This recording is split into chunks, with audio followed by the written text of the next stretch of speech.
Halo pemirsa, senang berjumpa dengan Anda semua dalam sebuah program di Sinpo TV yang mengupas mengenai dunia kesehatan, khususnya dunia estetika bersama saya Dr. Vanessa Zahra dalam program Cantik, Beautiful is for Everyone. Hari ini sudah hadir bersama saya narasumber yang sangat berpengalaman dan juga cantik. Nah, ini dia adalah Dr. Donna Angelica. Halo dokter. Halo Dr. Vanessa. Bagaimana kabarnya dokter? Baik. Baik ya dok ya. Wah, Dr. Donna ini adalah salah satu dokter yang sangat berpengalaman di dalam dunia estetika ya. Sudah berapa tahun dokter kurang lebih? Kurang lebih sudah lebih dari 7 tahun, Mbak. Lebih dari 7 tahun ya, luar biasa sekali. Nah, hari ini dokter pastinya kita akan berdiskusi nih dok, kita akan ngobrol tentang salah satu masalah yang sering kita jumpai dalam dunia estetika. Nah, pasti pemirsa sudah tahu dong ya, sudah bisa kebayang ini clue-nya yang bisa bikin orang tuh insecure. Yaitu tentang apa dokter hari ini dok? Hari ini kita akan bahas mengenai jerawat dan juga bopeng. Oke, jerawat dan bopeng atau kita sebut dengan bekas luka ya dok ya. Nah, sebelum kita masuk nih dok, aku mau nanya dokter dulu pernah jerawatan nggak dok? Kalau aku kebetulan puji Tuhannya dapat kulit yang tipenya cenderung ke kering justru. Oh, ke kering ya. Iya, jadi jerawat itu kebetulan bukan masalah aku sebenarnya. Oke. Jadi jarang sekali jerawatan kecuali banget. mungkin pada saat pada datang bulan. Betul, pada saat mau siklus biasanya 1 minggu sebelumnya jerawat 1-2 aja. Tapi bukan yang tipikal wajahnya memang cenderung oily skin ya, karena sebenarnya masalah jerawat ini kan cenderungnya lebih ke orang yang memang kondisi kulitnya cenderung berminyak sebenarnya. Jadi produksi minyaknya banyak gitu kan ya, tampilan pori-porinya besar. Nah, biasanya yang dikeluhkan adalah jerawat gitu. Oke, jadi dokter Donna ini kalau dokter sendiri kulitnya jarang jerawatan, tapi jerawatan. Pasiennya pasti sering banget datang sering dengan banget kondisi ya. berjerawat. Oke, nah dok, aku mau nanya dok, sebenarnya jerawat itu penyebabnya apa sih dok? Oke, sebenarnya kalau kita bilang faktor pencetus ya berarti ya dok ya. Sebenarnya kalau untuk faktor pencetus itu banyak banget juga sebenarnya kalau jerawat ini. Yang pertama adalah pasti yang tadi dok, jenis kulit ya. Biasanya orang-orang yang mengalami case kondisi jerawat itu adalah orang-orang yang cenderung oily skin. Dimana itu pasti dipengaruhi oleh genetik, udah pasti. Nah terus apalagi, tapi di luar genetik memang kondisi kulitnya cenderung berminyak, ada juga faktor-faktor lain yang di luar itu. Nah apa? Biasanya ya kondisi hormonal. Ya biasanya yang berjerawat ini kan masa-masa pubertas ya dok. Betul. Biasanya remaja-remaja gitu ya, start dari usia belasan biasanya 10, 12 tahun, 14 tahun gitu ya, dimana mulai nih hormonnya mulai tidak seimbang gitu ya, terjadi hormonal imbalance gitu kan, karena usia mereka dari remaja menuju ke dewasa muda kan, apalagi kalau wanita. Laki-laki juga begitu dok, jadi memang pasiennya itu nggak cuma hanya wanita aja, tapi laki-laki juga banyak sebenarnya. Nah selain itu apalagi kehamilan, ada juga pasien-pasien yang mengalami jerawat justru pada saat hamil. Ya sebelumnya tuh nggak terlalu punya problem dengan jerawat, pas hamil breakout banyak jerawatnya, ada juga. Atau memang karena konsumsi obat-obatan hormonal dan juga mungkin punya kondisi medis sehingga harus mengkonsumsi obat-obatan hormon. Nah itu juga bisa pengaruh ke munculnya jerawat. Terus kemudian apalagi sekarang yang paling sering penyebabnya adalah akne kosmetika. Jadi penggunaan skincare tanpa konsultasi gitu ya, coba-coba skincare lah ya istilahnya gitu dok. Coba-coba skincare terus kemudian nggak cocok, atau kebetulan aku juga ada case di mana ada pasienku laki-laki sebenarnya dia nggak pernah ada masalah kulitnya, tapi suatu ketika dia pengen coba skincare. Nah cuman masalahnya dia kurang teredukasi mengenai bahan apa yang boleh dicampur sama bahan apa yang tidak boleh dicampur. Ya kan, kurang aware ya dok kurang ya. aware. Akhirnya dia menggabungkanlah 2 bahan yang sebenarnya tidak boleh dicampurkan. Akhirnya mulai tuh dok bermunculanlah jerawatnya. Awalnya 1-2, lama-lama jadi semuka-muka jerawatan. Jadi gitu. banyak banget ya Jadi dok banyak, ya. padahal bukan karena jenis kulitnya sebenarnya, tapi karena ada faktor pemicunya. Ada juga yang mulai berjerawat pada saat kondisi pandemi dok. Ya ternyata banyak juga yang nggak cocok dengan bahan masker. Akne itu ya dok ya. Jadi muncullah jerawat di area-area yang memang tertutup oleh masker, itu juga bisa. Terus apa lagi? Kemudian polusi udara itu juga bisa berpengaruh. Terus kemudian makanan juga. Ya jadi makanan yang terutama mengandung gula yang tinggi, itu juga bisa menjadi faktor pemicu akne juga, memperberat kondisi peradangan jerawatnya. Terus kemudian produk-produk susu dok, itu juga begitu. Produk dairy ya dok ya? Dairy products, jadi misalnya susu, keju, dan turunan-turunannya. Kan banyak ya, susu juga terkandung di macam-macam kan dok, Betul, ya betul. kue, ya biskuit, ya Betul. makanan, apalagi minuman-minuman di kafe sekarang semuanya menggunakan dairy products. Bahkan ada juga pasien yang alergi telur dok. Jadi kalau misalnya dia konsumsi telur, Langsung timbul langsung jerawat. timbul jerawat. Bahkan ada yang berat banget juga kondisi jerawatnya. Bahkan telurnya nggak yang single ya dok ya, maksudnya dicampurkan. Misal kalau kita bikin kue gitu kan, biasa kan mencampurkan tepung gitu ya, mencampurkan telur, susu gitu, itu juga tetap nggak bisa gitu. Apalagi makan telur yang benar-benar langsung telur gitu, itu juga nggak bisa. Jadi setelah makan beberapa hari kemudian, 1-2 hari besoknya langsung mulai muncul jerawat yang banyak.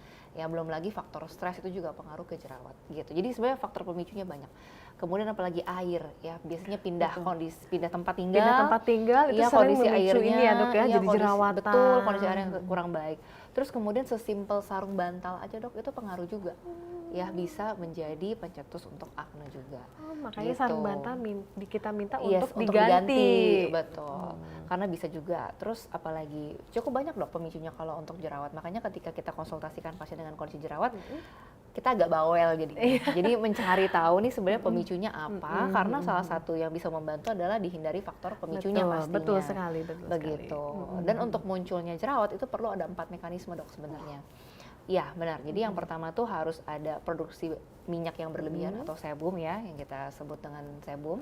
Terus kedua harus ada hiperkeratinisasi, jadi penumpukan sel kulit mati yang menyumbat folikel rambut, itu yang kedua.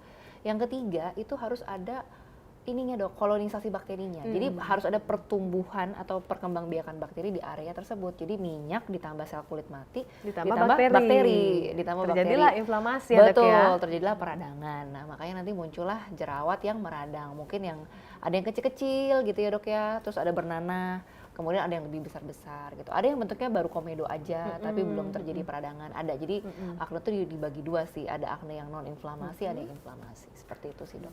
Wah, jadi banyak sekali ya dok ya, Benar. ternyata penyebab dari acne sendiri. Betul. Ya dok ya. Terus tadi juga dokter sempat mention komedo ya dok ya.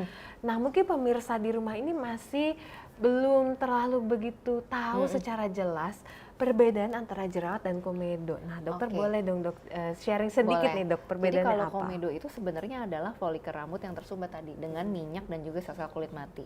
Sebenarnya ada 2 bentuk sih dok, ada yang close, ada yang open. Jadi ada yang agak putih, ada yang hitam gitu ya. Nah tapi kalau jerawat itu adalah bentuk yang sudah lebih inflamasi daripada komedo. Jadi sudah ada kolonisasi bakterinya udah tumbuh, terus ya meradang. Makanya kalau jerawat biasanya kan merah, sakit, kadang-kadang betul. bernanah gitu ya dok ya. Betul. Nah itu adalah fase pada saat dia sudah inflamasi. Awal dari komedo. Awalnya dari komedo. Jadi begitu ya pemirsa, semuanya acne itu berawal dari komedo, lalu setelah itu terjadi peradangan. Nah dokter, kita akan jeda dulu sebentar. Untuk pemirsa yang ada di rumah, jangan kemana-mana, tetap stay ada di Cantik Beauty is for Everyone.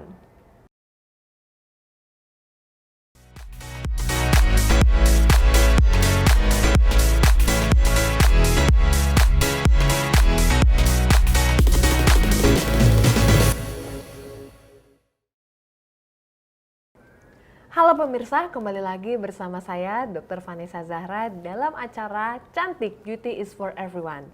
Nah, melanjutkan diskusi kita hari ini bersama Dr. Dona ya dok ya. Tadi kita sudah berbicara mengenai tentang jerawat, faktor resikonya, lalu juga perbedaan komedo dengan jerawat. Sekarang aku mau nanya dok, gimana sih dok cara kita tuh untuk mencegah jerawat tumbuh? Karena kan jerawat bikin insecure ya dok ya. Betul banget. Pastinya bikin insecure sih. Apalagi kalau misalnya pasien-pasien yang udah biasa muncul jerawat ya datang ke kita tuh ada jerawat numbuh nambah 1 aja atau 2 aja tuh pasti langsung Rewel. pasti langsung WA gitu ya. Padahal tuh prosesnya normal banget. Betul. Apalagi kalau dalam masa treatment dengan kita ya kita nggak bisa ya dok ya dengan langsung treatment di kita terus Langsung ekspektasi bersih. pasien langsung bersih gitu. Pasti perlu proses juga. Nah yang pertama pasti kita harus cari tahu dulu nih faktor pemicunya apa yang tadi ya dok ya. Bisa karena kosmetik atau pemakaian skincare yang dia coba-coba, bisa karena mungkin perubahan air, bisa karena makanan. Nah faktor itu dicari satu persatu gitu. Kadang-kadang mungkin nggak langsung ketemu di konsultasi awal, mungkin sambil berjalannya treatment berlangsung itu akan ditemukan apa sih yang kira-kira dapat menyebabkan aknenya makin parah. Itu yang pertama sebenarnya, idealnya mencegah faktor pencetusnya. Yang kedua adalah kita bisa membantu untuk menggunakan bahan-bahan aktif yang memang tujuannya untuk membantu mengatasi akne dengan ya 4 mekanisme tadi. Misalnya ada yang membantu supaya mengurangi produksi sebum, bahan aktifnya. Ada yang membantu supaya sel-sel kulit mati ini nggak menyumbat. Jadi ada memang produk-produk yang bertujuan untuk membantu proses eksfoliasi kulit ya, atau pengangkatan sel kulit mati. Misalnya glycolic acid itu kan jadi bahan yang sangat umum ya digunakan untuk pasien-pasien yang memang cenderung kulitnya berminyak gitu. Terus apalagi yang ketiga adalah mencegah kolonisasi bakteri atau pertumbuhan berkembangbiakan bakteri. Itu bisa dicegah dengan menggunakan antibiotik biasanya.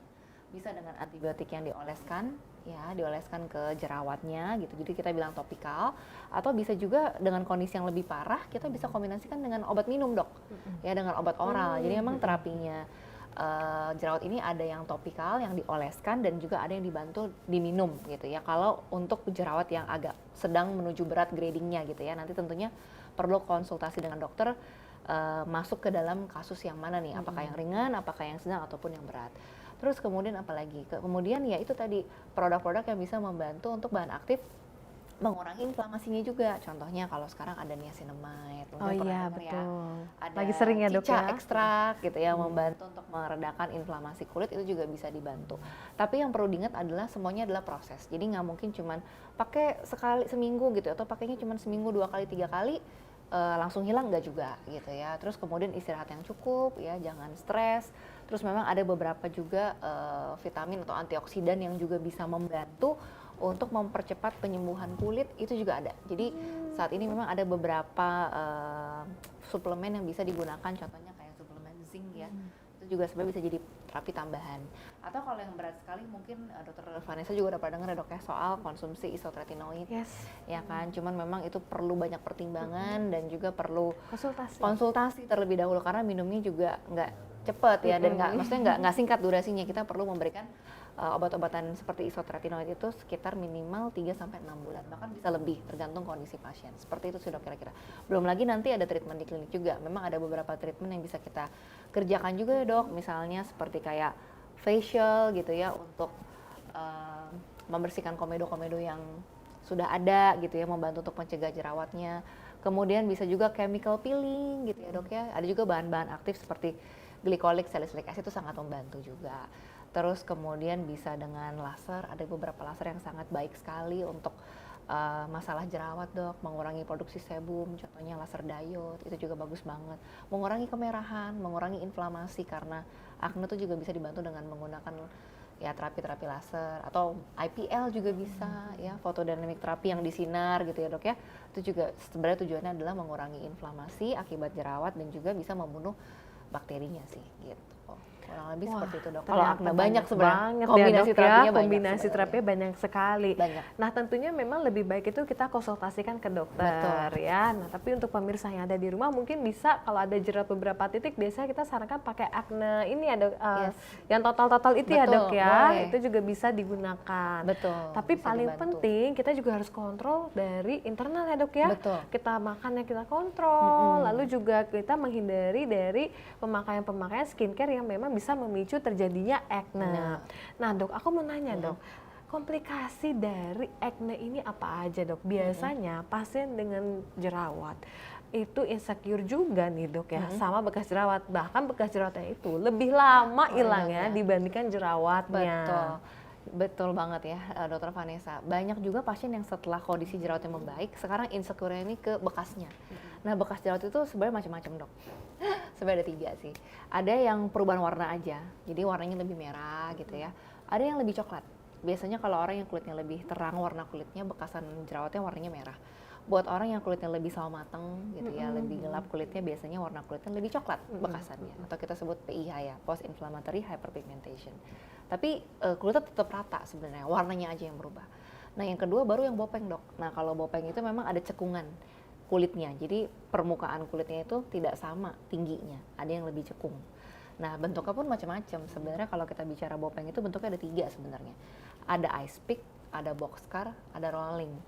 Kalau ice pick bentuknya kayak jarum pentul dok, bulat gitu ya, tapi dasarnya tuh kayak jarum pentul gitu, atau pemecah es ya, makanya kenapa namanya ice pick. Jadi tancip gitu ke bawah, dari permukaan kulit katanya bulat.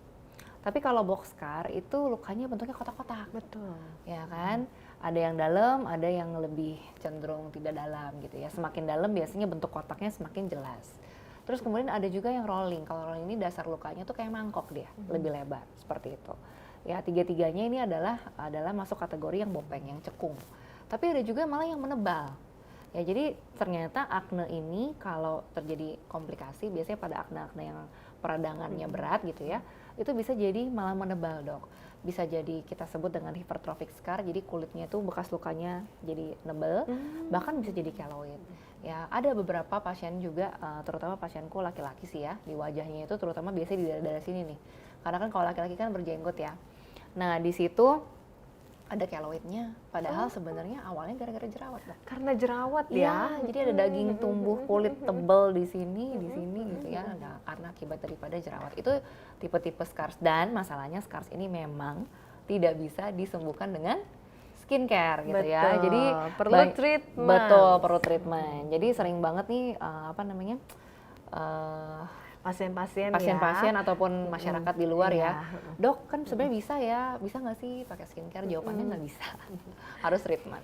Gitu. Betul, jadi butuh kesabaran juga ya, Butuh Dok, ya, kesabaran. dan keberanian karena menggunakan treatment untuk Iya. menyembuhkan acne scarsnya. Nah, dokter, kita jeda dulu di sini. Nanti setelah ini kita akan bahas mengenai treatment apa nih yang cocok untuk acne scars berdasarkan tipe-tipenya sudah dijelaskan oleh Dokter Donna tadi. Para pemirsa yang ada di rumah, jangan kemana-mana, tetap saksikan Cantik Beauty is for Everyone.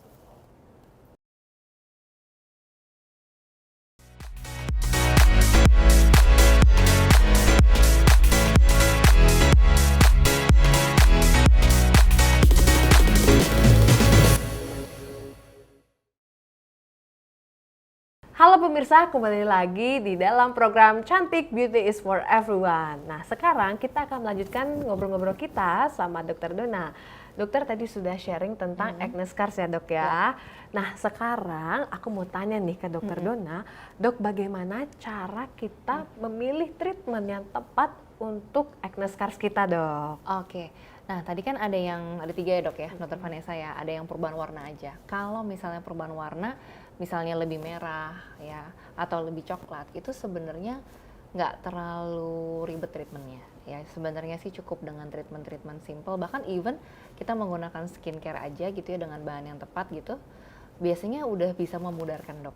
Misalnya kayak penggunaan salicylic acid with ditambah dengan niacinamide, itu udah sangat membantu sekali untuk membantu memudarkan. Biasanya plus ditambah calendula ekstrak juga bagus karena bisa meredakan inflamasi peradangannya. Udah lebih samar gitu. Nah, yang repot itu yang bopeng sebenarnya, sama yang tadi yang menebal. Kalau penebalan biasanya memang bisa kita treatment di klinik dengan menyuntikkan bahan ya atau obat yang tujuannya adalah untuk menipiskan si jaringannya.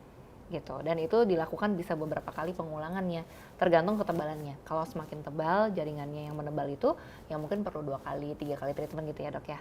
Nah, yang memang agak ribet ini adalah sih yang tadi bopeng. Karena lihat bentuknya kalau bopeng, Dok, kan 3 ya tadi ya. Ya, betul. Ada yang ice pick, ada yang box scar, ada yang rolling. Jadi kita harus lihat yang dominan pada pasien kita tuh tipe yang mana. Karena dalam satu wajah itu nggak mungkin cuma satu tipe, Dok. Biasanya mix ya, Dok, biasanya ya? mix, betul. Biasanya mix, biasanya nyampur. Biasanya ice pick di mana sih? Di pipi. Box scar di mana? Di pipi, di dahi juga ada, di pelipis ada misalnya gitu ya. Terus disertai dengan rolling juga. Jadi biasanya tuh kita lihat nih, ini tipenya yang mana dulu. Ya, karena dengan berbeda tipe, treatmentnya juga berbeda gitu. Nah, kalau misalnya dia nyampur, Dok, biasanya seringkali kita harus lakukan 2-3 kombinasi treatment biasanya. Jadi ada treatment yang bagus untuk ice pick, misalnya contohnya kayak kita lakukan peeling, tapi sistem peelingnya bukan dioles ya, Dok, tapi ditutul. Ditutul ya, Dok, pakai tusuk ya? gigi biasanya, atau pakai kuas kecil. Walaupun ditutul tapi rasanya lumayan ya, Dok ya? Rasanya lebih kayak ke panas gitu Panas ya, ya. karena kan peeling kan cairan kimia, jadi kayak agak panas gitu. Jadi kita tutul satu persatu tuh ya di bagian yang memang lukanya itu bentukannya adalah ice pick tadi gitu. Nah, terus gimana kalau yang modelan kayak rolling sama si box scar? Nah, biasanya kita akan kombinasi juga tuh dengan menggunakan teknik subsisi namanya. Jadi kita bebaskan jaringan-jaringan yang kemungkinan itu, karena kan kalau bopeng itu kan pasti ada jaringan Jaringan ikat ikat, ya di betul, bawahnya. Jadi betul. kulitnya itu kayak ketarik ke bawah. Nah, kita bebaskan tuh jaringan ikatnya sehingga tadinya jaringan yang mengikat itu bisa bebas gitu. Jadi tampilan daripada bopengnya itu jadi lebih menyamar gitu ya. Biasanya bersama dengan teknik subsisi kita akan injeksikan produk ataupun kayak modelan skin booster ya dok ya. Ya bahannya sih bisa macam-macam sih sebenarnya gitu ya. Tapi tujuannya adalah untuk meningkatkan kembali kolagenisasi dan mempercepat pemulihan luka gitu supaya jadi jaringannya lebih rata. Dan kemudian biasanya kita bisa kombinasikan dengan treatment yang lain dok. Contohnya kayak laser fraksional yang khusus untuk bopeng ya gitu kan, untuk ngelukain permukaan kulit luarnya, atau kita juga bisa kombinasikan dengan treatment microneedling, pakai jarum-jarum kecil gitu ya, terus kita lukain gitu permukaan kulitnya supaya tujuannya adalah regenerasi kulit gitu, sehingga nanti tekstur kulitnya akan lebih bagus, bopengnya juga lebih rata. Tapi kembali lagi, satu memang treatment ini perlu konsultasi dulu udah pasti. Kedua memang treatment ini akan ada downtime-nya. Jadi biasanya kita akan minta pasien untuk siapin waktu dulu ya, sekitar biasanya sih aku minta 3 sampai 5 hari. Satu Udah paling minggu ya dok maksimal ya? seminggu dah gitu ya. Seminggu kalau bisa jangan ada acara dulu, karena pasti abis treatment ya pasti ada proses juga kan dok, proses pemulihan kulitnya. Setelah treatment dia agak Merah-merah. bengkak, iya merah-merah, tapi bukan yang berlebihan ya, Betul. semuanya terkendali gitu. Ya nanti biasanya udah 2-3 hari bekasan mulai mereda ya, iya, dok ya? mulai mereda dan bekas-bekas treatmentnya itu akan lebih muncul kayak luka-luka kecil dok. Jadi kayak ada apa ya, kulitnya kayak kering bersisik gitu ya. Terus kemudian akan mengelupas tipis-tipis. Setelah seminggu oke banget, terus udah gitu 2 minggu 3 minggu pasien mulai sadar ya kalau bopengnya itu udah mulai agak lebih rata gitu. Nanti biasanya pengeluarannya setelah 1 bulan gitu. Oh, ternyata banyak sekali ya dok ya tindakan yang dilakukan untuk treatment acne scars ya dok ya, Yes. bopeng. Nah itu semua adalah treatment yang akan kita kombinasi, tentunya berdasarkan konsultasi dengan dokter. Nah teman-teman pemirsa di rumah, untuk melakukan tindakan acne scars maupun pengobatan acne, kita sarankan untuk mengunjungi dokter Anda. Jangan sampai salah treatment ya dok ya, betul. yang akan memperparah kondisi yang pasien alami Betul. seperti itu. Nah dokter, aku mau tanya nih dok, terakhir ya dok ya, tips and trick dok, biar nggak terjadi bopeng itu gimana caranya dokter? Oke. Yang pertama adalah pastinya ketika jerawat lagi meradang ya dok ya, jangan sering dipencet-pencet sendiri. Ya kadang-kadang kita gemes kan ya, Betul. kalau jerawat lagi meradang gitu kan, lagi bengkak-bengkaknya, terus sudah mulai bernanah gitu, kita pengennya pencet nih biar cepat selesai gitu kan ya. Padahal kalau yang namanya lagi inflamasi, kita tidak disarankan untuk melakukan trauma gitu, karena pada dasarnya kalau kulit sudah meradang, terus kita tambah radang lagi, udah otomatis jadinya penyembuhan lukanya nggak bagus. Itu jadi pencetus bopeng juga. Terus yang kedua adalah kalau kondisi kulitnya lagi berjerawat, tidak disarankan untuk scrubbing ya. Jadi jangan lakukan eksfoliasi di rumah. Ya sekarang kan banyak produk-produk yang membantu untuk proses eksfoliasi dengan menggunakan scrub ya, yang butirannya, sabunnya tuh butirannya kasar gitu ya. Nah itu malah bisa menyebabkan terjadinya lebih meradang lagi jerawatnya, itu juga sebaiknya tidak dilakukan. Terus yang ketiga apa? Yang ketiga adalah hati-hati dengan injeksi steroid. Ya sering banget pasien-pasien yang kondisi jerawatnya besar-besar gitu ya, pengen cepet dok gitu ya, Betul. datanglah ke dokter gitu, terus udah gitu mintalah diinjeksi dong jerawatnya ya, mungkin pernah dengar ya injeksi jerawat gitu, supaya cepet reda gitu inflamasinya. Nah padahal ya kalau sekali 2 kali it's okay, tapi kadang-kadang yang aku sering temuin ketika udah 1-2 kali pasien disuntik terus jerawatnya langsung besoknya kempes, seneng kan dok, happy gitu ya, terus langsung berbondong-bondong setiap berapa hari sekali datang. Pokoknya ada jerawat satu muncul datang ke klinik. Seminggu kemudian datang lagi. Padahal jerawat itu gitu. sebetulnya sesuatu hal yang normal Betul, ya, karena selama memang itu tidak berlebihan ya dok ya. Benar. Kondisinya juga bisa tertangani. Sebenarnya udah membaik banget ini. Cuma dia datang terus sampai satu ketika aku bilang, Kak kamu udah stop deh, jangan injeksi-injeksi terus gitu. Memang injeksi kelihatannya simple, tapi itu tidak menyelesaikan masalah. Yang ada nanti ketika kita stop injeksi, kamu kulitnya malah reacting lagi, malah jadi semakin banyak jerawatnya. Karena sebenarnya yang kita suntikin itu adalah obat yang anti radang dok. Jadi menekan peradangannya. Menekan peradangan. Betul. Nah, tapi ya dengan catatan tidak boleh sering disuntikan, itu yang pertama. Kedua, ada resikonya. Resikonya adalah bopeng juga. Gitu ya. Karena memang obat anti radang itu bisa menyebabkan terjadinya atrofi pada jaringan atau menipiskan jaringan kulit sehingga muncul bopeng seperti itu. Wah, ternyata banyak sekali ya dokter ya tips and triknya, ilmunya, dan ini menjadi sesuatu hal yang baru nih karena pasien banyak sekali yang masih kebingungan dokter bagaimana cara mencegah agar tidak terjadi bopeng. Tentunya yang pertama kita jangan gemes ya Iya. sama muka kita sendiri, lalu juga jangan terlalu terbiasa dengan yang namanya acne injection ya Iya. dok ya, karena bagaimanapun itu bisa memicu dari terjadinya bopeng. Pemirsa yang ada di rumah, hari ini sesi diskusi kita dengan Dr. Donna sangat bermanfaat ya dok ya. Semoga ini bisa menjadi insight baru untuk para pemirsa sehingga tahu nih kira-kira apa yang bisa dilakukan dan harus memilih treatment yang seperti apa untuk penyembuhan acne dan juga acne scars-nya. Para pemirsa, jangan lupa untuk terus menyaksikan program cantik hanya di Sinfo TV, Beautiful is for everyone.